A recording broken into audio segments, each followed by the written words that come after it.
If you're a B2B business, a B2B tech company, or a B2B marketer, you're in the right place.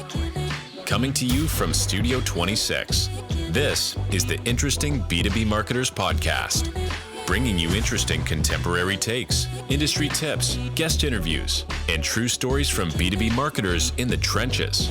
Now, here's your host, Steve Goldhaber. Okay, welcome back to the show, everyone. I am here today with Matthew Hunt. He's the founder of Automation Wolf. Matthew, welcome to the show. Thanks, man. Thanks for having me, Steve. All right, so as everyone knows, we always start off with some marketing stories. So Matthew's got a couple to share with us today. And the first we're going to go over is something that Matthew calls the 3-pillar system. So tell us what it is and how does it connect into content? Yeah, sure. So I call this actually the ultimate B2B demand generation system. It's mostly for B2B businesses, and it's about building demand, very like top of funnel. And some things that people need to understand at the end of the day is, why focus on demand? And the reason why we want to focus on building demand is because it builds trust at the end of the day. We all know that people they only buy from you if they know you, like you, and trust you. Well, they can't trust you if they don't like you, and they can't like you if they don't know you. And so knowing you is staying top of mind. And so what we find in general, a great way of staying top of mind is creating something called short form content.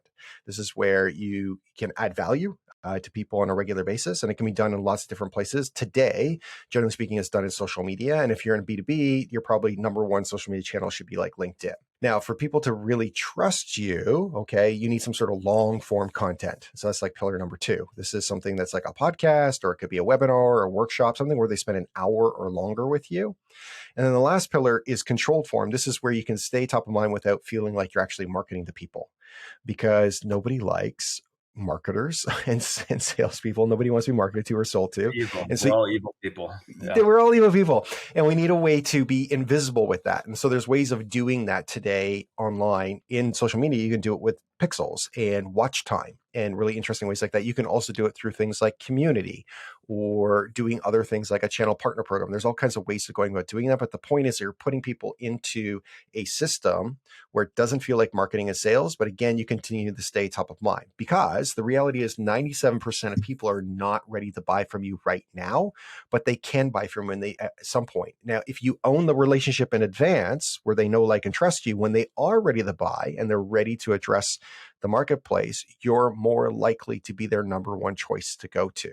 You also can suck at sales and close more sales when you have this demand and this trust in place. So I like to tell like a little story around this. So the way I always look at it is this. Let's just say like you sold, I don't know, let's say you were a web design agency who sells web design and landing pages designs or funnels to coaches and consultants. Well, if you took 1,000 coaches and consultants and you put them in a room and you said, hey, who here in the next 90 days is looking to get a new website designed or redesigned or some sort of funnel or landing page done? Well, 1 to 3% of the people are going to raise their hand. But if you change the question to who in this room between now and the end of their career is going to need web design services, well, the whole room raises their hands. So the reality is they can all buy from you. You just don't know when. So your job is to create some sort of controlled and form environment where you can put them into it, where you can continue to keep depositing goodwill and add value, where you can build demand in advance so that before they start searching for competitors, they're going to go to you first because they know, like, and trust you. And the way you do that is with content. And the way you do that is with the 3 pillars: short form content, long form content, and controlled form content. Yeah. So tell me, like, how did you get to this system where did you start with one component and then you realized it was missing? So maybe tell us about that journey of how you got to like, no, this is the right balance. Yeah, it's called 15 years of doing it all wrong. And not only working on 3 different businesses that I've run and owned. So I sold 2. I sold one in 2014, one in 2018, and this is the 3rd one. They're all agencies. And then on top of that, because they're agencies, people were kind enough to trust me to test this stuff out with their businesses. And I've been able to like test it with many other businesses. And throughout this point as well, to this system now, we've taken 60 other, businesses through this process, and it's repeatable no matter what the B2B business is, right? As long as it's high ticket enough and not just like a few bucks, like, $50 SaaS product or something. But if you sell something substantial that is thousands of dollars or hundreds of thousands of dollars, or some of these clients have millions of dollars, this is a really, really important process and it works really well. So that's how I sort of discovered it, is just from doing it wrong. But the way I structured it is, initially, this initiative wasn't actually structured this way. It was like all over the place. Like we would do digital ads, and then we'd do speaking on podcasts, or we would be doing the virtual summit circuit, or we had like a YouTube channel, and then, we'd have a sales team, but it was out of order. So the way I put it in the right order was based on your time, because that's usually people's biggest obstacle to get over. Do we need to add people and manage people? Because nobody needs more people to manage. More people equals more problems. It equals more processes.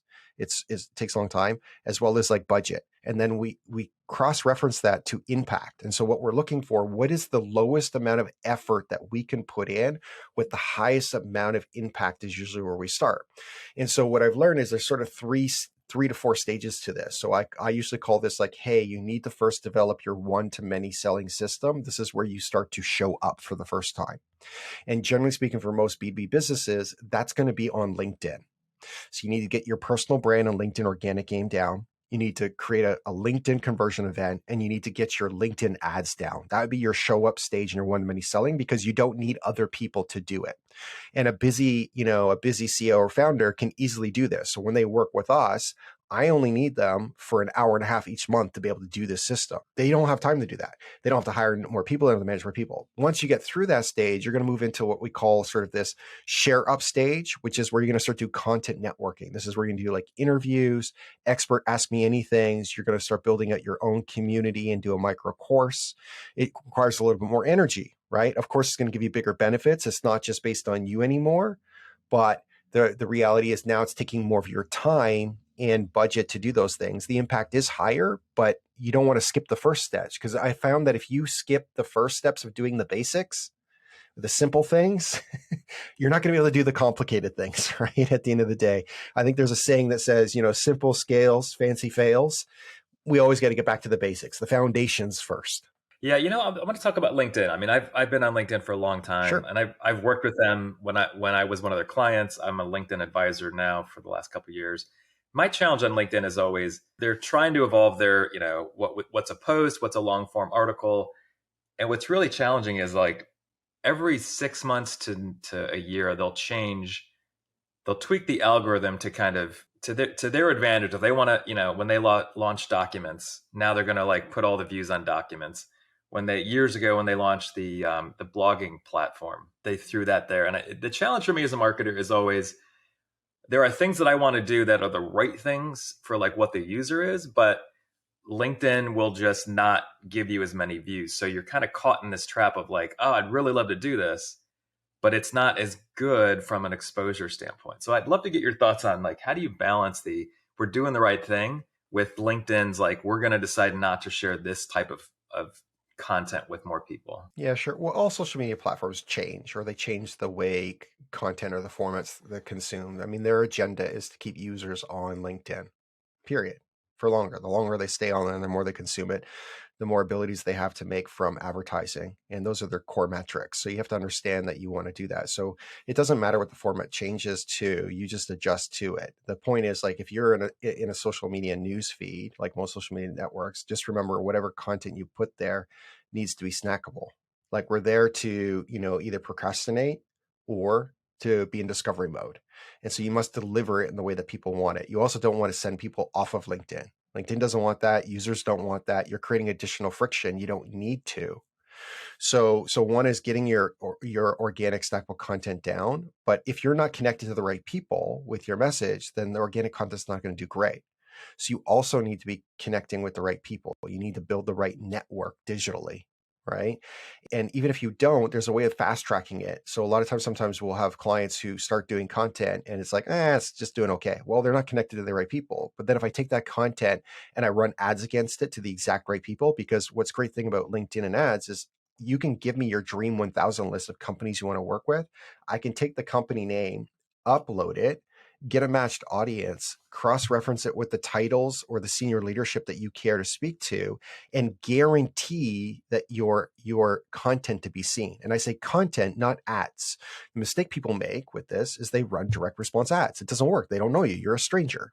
Of course they're not clicking on it. Of course there's banner blindness, but when you create it where it looks like content and feels like content and adds actual real value, it works, because I can get a matched audience. And then from that matched audience, let's say I run a video that's 1 minute long that has dog whistle copy in it. So let's just say that I targeted, for example, like, let's say I targeted COOs and I ran like a CEO alliance and I said, 3 things, CEOs wish they could tell their CEOs.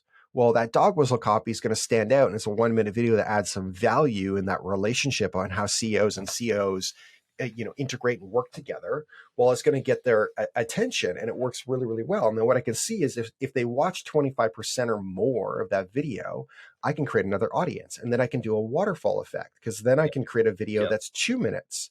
And then I can create a video that's 5 minutes, and I can actually do a paid ad video up to 30 minutes in the newsfeed. Not that you should, but the point is you can, that without them even realizing it, I'm taking them through what's called an invisible marketing funnel based on their behavior, regardless of whether they actually liked it or commented on it, because I can tell based on watch time.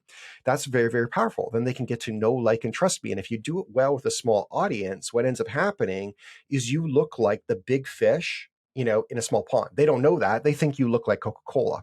By the end of it, now when you serve up your direct response ads, or then when you do your cold email, or when you do other marketing activities, it's much better received at the end of the day. And of course, those micro little snackable pieces of content, you need to ladder it up to something else that's long form, where someone is committing their time to consuming you in a long form content, because that's where you bridge the gap between really, necessarily being liked to trust. So no is the frequency of showing up. The long form will get you to the trust factor at the end of the day. Until someone spends an hour with you, it's just not going to happen, right? And so you want to get them there where they've reserved their time and decide to show up to do that, or at least watch the replay, or something else later on that will do that, where they go, okay, this person has some really interesting things to say. I think I want to explore this a little more deeply, with them later on. And so you have to have all parts for it to work. You can't just do one. You can just do one, but it's not going to be as effective, obviously. And you got to get started somewhere. But it would be just understanding what LinkedIn wants first. What is their agenda, as well as what is the agenda of your ideal clients or customers, and serve that at the end of the day. And don't worry about like algorithm changes or this or that changes. It's always going to change. I love the email match strategy. I've done that for myself. I'm working with the client on that. I feel like that is so underutilized, because a lot of the folks who are using LinkedIn more on the ad side, they fall in love with the ad metrics. They're trying to feed impressions and engagement. But I love the idea of just taking a list and then chiseling it down.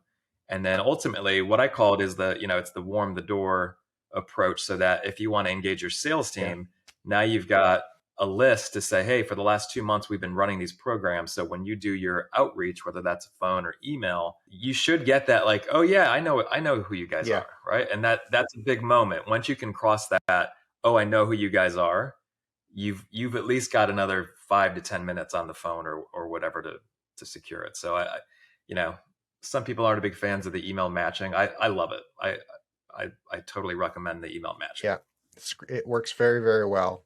All right, so let's jump into another story that we're going to focus on here. And this has to do with content and using it to kind of network. And we've talked a little bit about that, but tell us kind of your thoughts on how those two can live together. Yeah, so content networking is like a great way to open doors.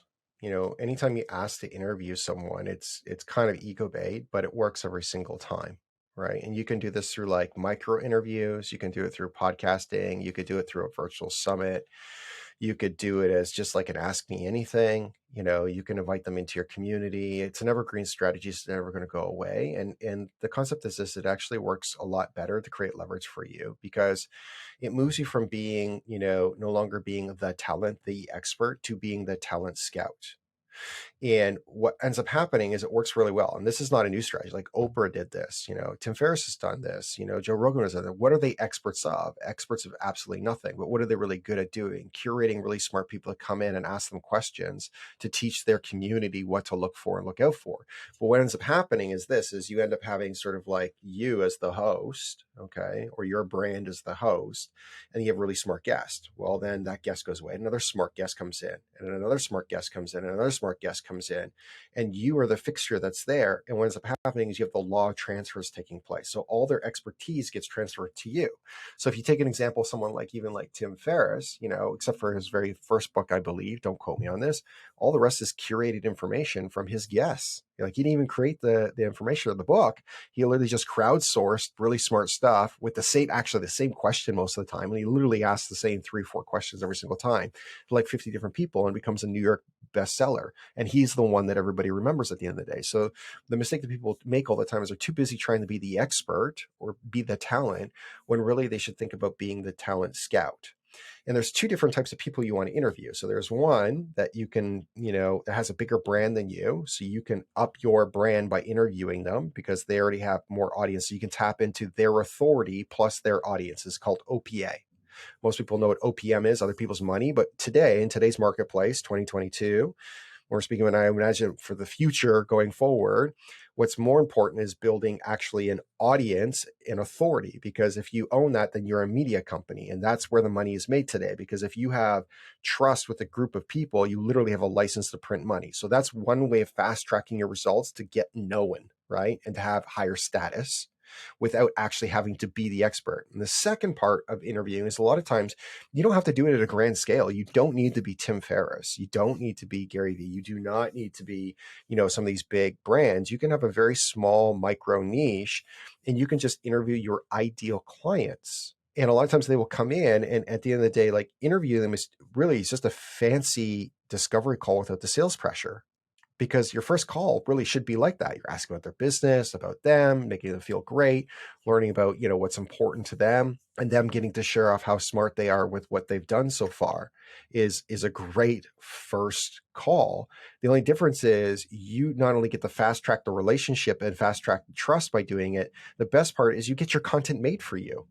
Yeah, no, it's a good strategy. I use this maybe unintentionally. I wrote a book a couple years back, and I had a list of maybe 100 people that I wanted to interview, and I probably got maybe 40 or 50 of them to engage. And you're totally right. What you're able to do in a 30-minute or a 60-minute conversation with someone, as long as it's legit and genuine. I think there's some people who are manipulating this technique, but if you approach that first engagement genuinely, you will start to build a relationship. So for me, it was great in that, you're just gathering content and insights. You're like, oh, that's a great quote. I'm going to throw it in the book. And then what's also nice is once you, in this case, the book idea, you're launching the book, you already have a little army of people who are like, oh yeah, that was cool. He quoted me in the book. Sure. I'll give him a shout out when he does his launch.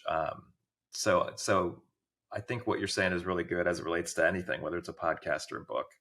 Yeah, well, this is coming back to ethics, right? You never bait and switch things. Like the agenda is to create content and promote others. Like you don't see Oprah trying to promote herself. She's promoting others. She's even created other brands out of it if they're really smart. Like the goal is always other people. It's always your audience. It's always your customer's agenda. It's always their agenda.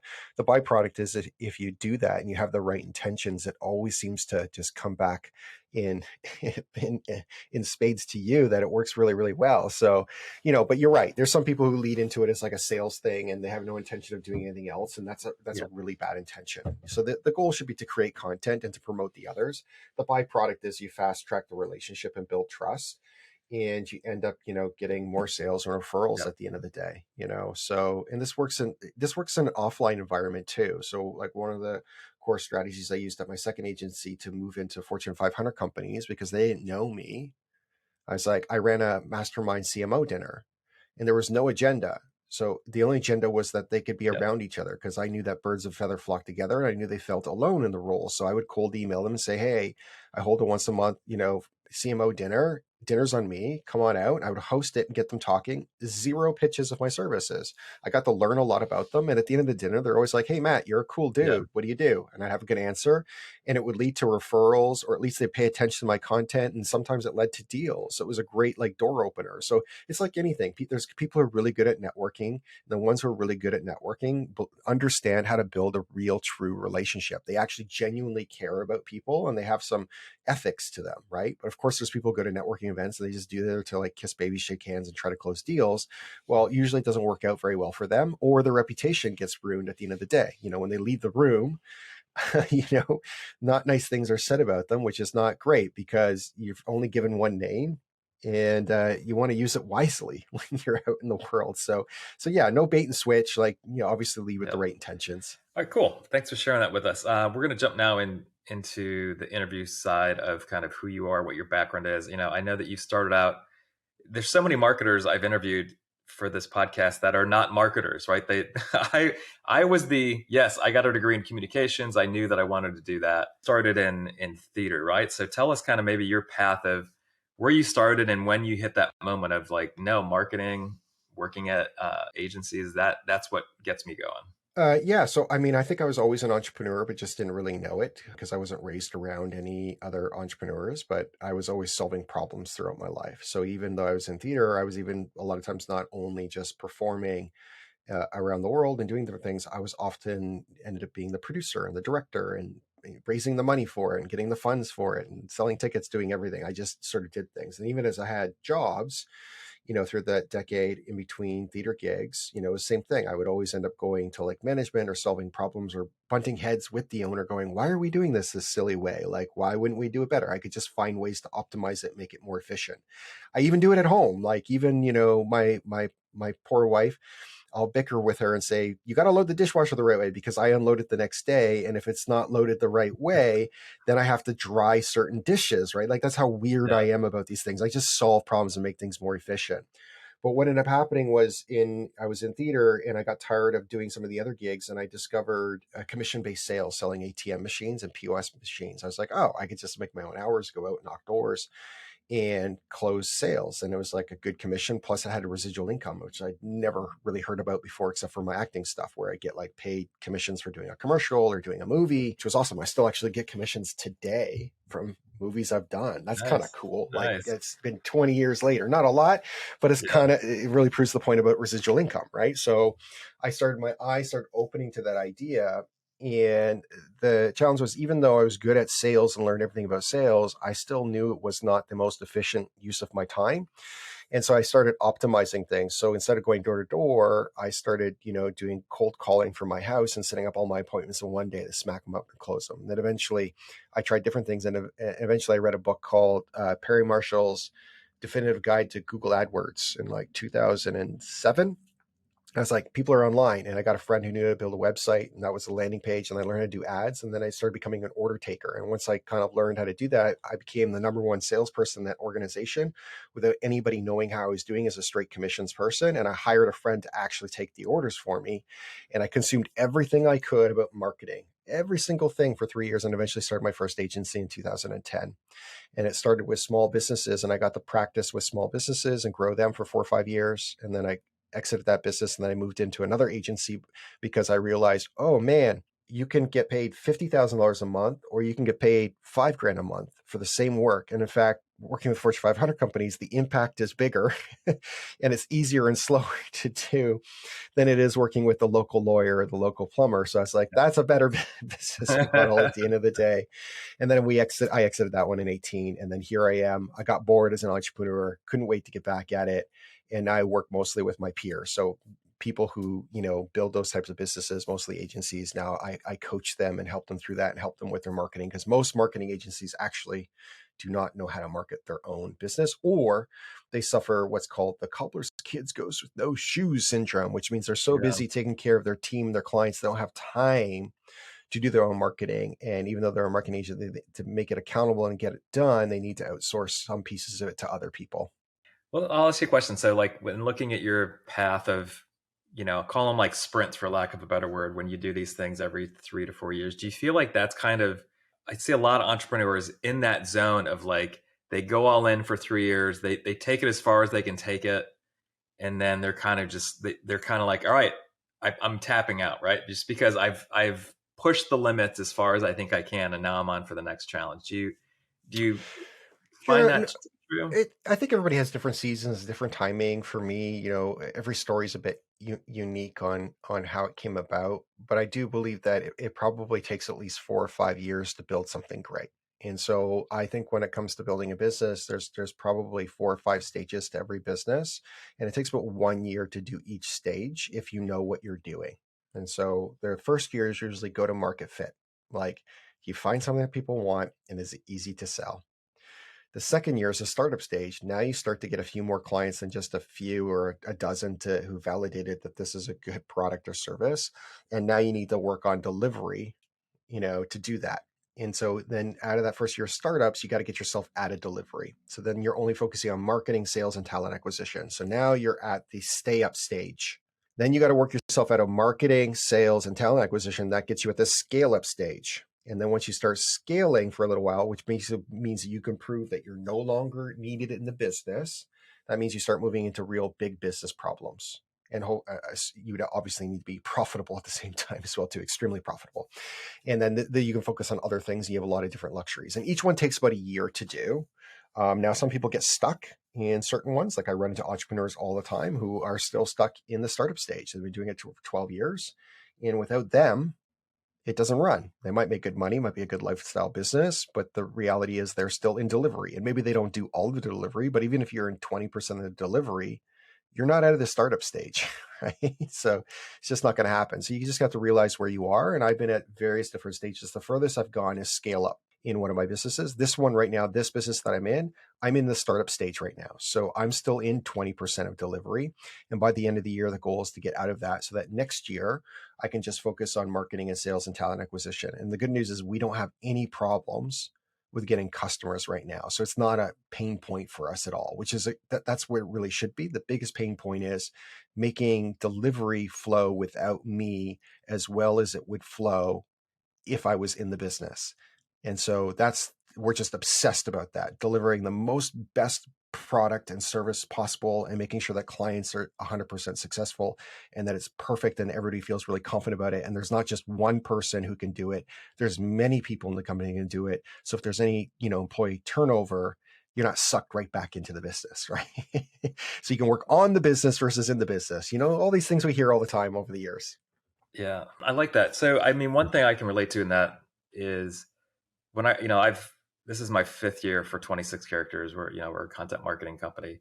And I remember in my first 6 months, I was like, I was doing decent, but I'm like, I'm just not converting enough new clients. And immediately I got to get better at sales, right? So like I spent months with taking in all that content and I would say incrementally a little bit better. I'm glad I went on that deep dive into becoming better at sales. But ultimately what also taught me is the offering wasn't there. Like I shouldn't have had to rely on being an amazing salesperson to get customers. Correct. And that was a good lesson for me. And like, I almost skipped that market fit matching stage. Yeah. And I've learned as an entrepreneur that if you share an idea or an offering with 5 people, if 3 or 4 of them are not really excited about it, don't do it, because it doesn't matter how great your marketing is or how great you are at sales.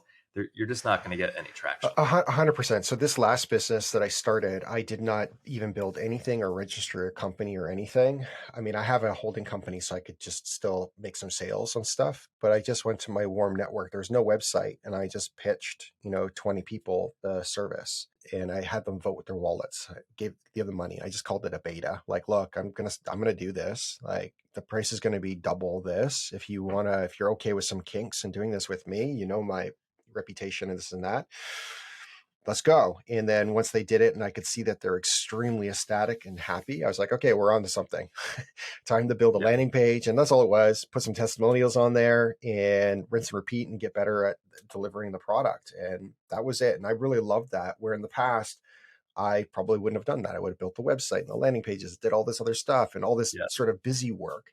And the reality is, if, now that I've learned this of doing things the wrong way for 15 years, I realize, look, if you're going to start something, if you can't get someone to give you money before you build anything, then it's probably not going to be a good fit. And then the second validation is like, are they happy with what you delivered them at the end? Like ecstatically happy, where they're going to send you referrals. Yeah. And if the answer is no, you're still not on to the right thing. You need to go back to the drawing board and figure that out. You don't need to worry about your t-shirts and your coffee cups and your website and your marketing plan or any of the other bullshit. What do you, maybe 1 or 2 more questions before we wrap up. I want to get your thoughts on content looking forward, right? Like what I liked about your framework before was like, it's short versus long. It's not, video versus social, but what do you think long-term might change as it relates to how we either consume content, maybe, I mean, maybe even on the creation side too. Well, But well, what do you humans think might secretly change? crave. The reality is this: is humans are addicted to short form snackable content, but secretly crave long form content. It's already been proven in the marketplace. Like people will listen to 3 hour podcasts. Like they love it. They're like crazy. But where do you get discovered? It's always the snackable bits. And then even the long form stuff gets reinforced for the snackables. So there's this whole idea of staying snackables for either top of mind or discoverability. And then as you do enough of those two things, they always come back to the long form. The long form is really where trust is built and relationship is built, and where you develop, Jeff Kelly's version of your thousand true fans, right? Which is what anybody needs. If you have 1,000 true fans, you literally have a license to print money. You don't need to have like 10 million or 100 million people, just 1,000, and that's doable for anybody to do if they had just do enough time. If they just do enough time. The other mistake that people have is they just don't understand the basic concepts of things, and this is why I'm such a huge fan of like really smart people like Warren Buffett and other stuff like this, or Charlie Munger. Even though they talk about economics a lot, their principles apply to anything. At the end of the day, Ray Dalio examples, but it's not timing the market, it's time in the market. It's more about consistency. Even when it comes to content, like I see it all the time. Consistent B plus content exceeds inconsistent A plus content all the time. You mentioned Charlie Munger. There's nothing better than watching Charlie talk about Bitcoin and Ethereum. It cracks me up. I mean, he's such an old school guy who's made a ton of money, but it's funny to have him look at like new world metrics and economies. Well, but it's like anything. These guys just have a different guiding principles. It doesn't mean that those guiding principles are the only way they make money, right? But if you even like look at like Warren Buffett, I believe from looking at this, he did not invest in Apple right away until Apple got iTunes, and then he could see a cash flowing business, because these guys Mhm. only believe in investing in cash flowing businesses. Period. They don't believe in buying growth stocks, right? So if there's not cash flow and dividends and a way to show that potential, they just will not invest in it, period. So even like with the cryptos, like until it's gone through regulations, fully regulated, and there's a way to earn yield, which is another form of dividends in a very safe environment that's protected and follows the rules, they will not invest in that. They might invest in, some of them might invest in sort of some of the Bitcoin, because it's seen more as a commodity that's similar to gold, the same reason why people hold gold, but it's just a different ball of wax. But you have to respect their guiding principles, because the proof is in the pudding. Over the years, they've outperformed everybody else. And if you look at their portfolios, it works just like compound interest. Their first, 10 or 15 years was not that exciting.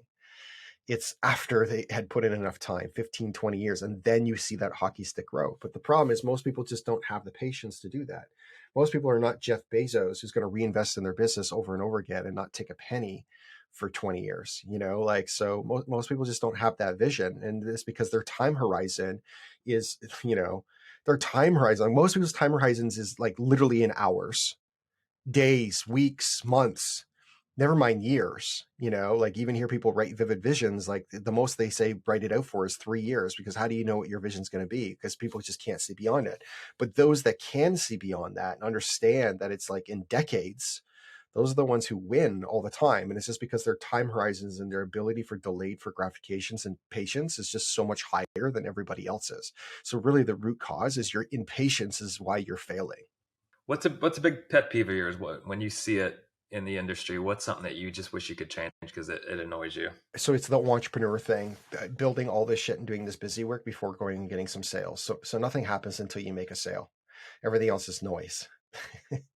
So I think that's like a really crazy thing. I see it all the time. I was actually sitting on an advisory board for an individual, and I kind of got sucked into this for free, and just to be helpful, because I'm a helpful person. But we had 3 calls over 3 months, and the individual told us everything about all these amazing things that they were doing, but still no one sale.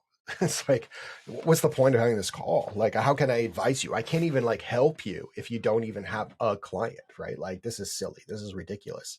Like, go get clients or go get job, So that's something that, really bothers me. The other thing that really bugs me is people who don't focus or have too many side hustles and other things, or too many things they're focused on. I believe that you need to have one focus. It really drives. I think there's very few people that can have multiple businesses. You're not the Elon Musk of the world. Yeah. You never will be, right? So just get one thing right, or even people who have like a job and a side hustle. It bothers me as well too, because I don't think it works. Either go do the side hustle or go do the job. But if you're not committed to either one, neither is going to be great. You're going to be like just okay in your job, and you're just going to be okay in your side hustle. There's very few people that bridge the gap. And generally speaking, you just need to burn the boats and go for it. So, and you won't really know what you're going to do until you do, in my opinion. So playing it safe is like not the answer. Like go all in or get all out. Yep. I like that. We are in a culture right now where it's kind of like, if you don't have a side hustle, there's almost like some shame attached to you. It's like, oh, what? You're only doing one thing. What's wrong with you? Yeah, it's totally glorified. Same thing with even short-term stays at companies. And I understand it's hard for some people to get career growth. They jump jobs because they think that is the way that they get bumps in salary and title inflation. But the real root cause is they joined the wrong company to begin with, because they were basing their decisions based on that versus basing their decisions on the company and the manager and the boss that they would be working with, because that's more important, right? You want to collect experiences and learnings, not paychecks. And if you actually truly focus on that, the byproduct is you end up with title inflation. The byproduct is you end up getting rewarded financially very, very, very, very well. But when you do it the other way, and eventually you get exposed, because even if you can do that long enough, eventually you're going to get to a title inflation, and you're going to be all of a sudden, caught in a room where people are like, yeah, you don't know what you're doing. And that's going to hit your confidence, and you're going to get bumped down. So it's more important just do the research on the company and the managers and the people you're working there, and think about experiences and learnings more than paychecks. Yeah, totally agree on that. All right, Matthew, I've enjoyed you on the podcast today. What's the best way if people want to connect with you? How can they do that? Yeah, there's only two ways. You can find me on LinkedIn. That's the only social media network that I'm active on. And then you can go to automationwolf.com. It's spelled exactly the way it sounds. It's a one-page website on purpose. You can only do two things there. You can watch the video or read the testimonials. Or I guess the third thing, you could reach out to me by clicking the contact button. But outside of that, that's all you can do. And that's as big as this website's probably going to be for quite some time. All right. Well, I've enjoyed the conversation. Once again, thanks for joining us, and good luck with Automation Wolf. Thanks, Steve. All right. Take care. Thanks for tuning in to the Interesting B2B Marketers Podcast. Be sure to subscribe wherever you heard this podcast so you never miss an episode. If you found value in today's episode, please help grow the podcast by sharing with others and leaving a review. We'll see you next time.